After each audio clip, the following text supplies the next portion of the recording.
ஒரு குருக்கள் வர்ணனை எப்படி உள்ள விடணும். அலம் ஹும் லிம் ரிம் அது சக்தியை உருவாக்குகின்றோம். நீல்ஹம் த்ரே சகம் த்ரே ஹதம் தம் தம் பம் லதரதசாதகா. இது சக்தியை உருவாக்கின தீர்த்தமானது செதறி வெளியே வராம இருக்கிறதுக்காக தேங்காய் வைக்கிறோம். அப்ப தேங்காயில டிரான்ஸ்மிட் ஆகும் அந்த பவர். நீல்ஹம் தாசதம் த்ரே ஹகாமலத்யா புஷ்பாஞ்சலாயா. அது மேல பூவை வைக்கிறாங்க. தேங்காய் மேல பூ வைப்போம். அதம் புஷ்பாதக. அப்ப அந்த தேங்காய் இருக்க சக்தியானது புஷ்பத்துக்கு போறது.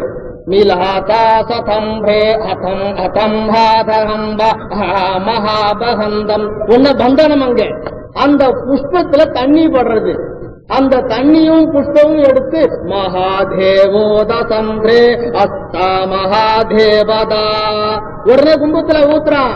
கும்பத்துல ஊத்தும் போது அது தெரிக்கப்படுது. அந்த சக்தி அந்த கோவிலுக்கே வியாபிச்சுடுறது.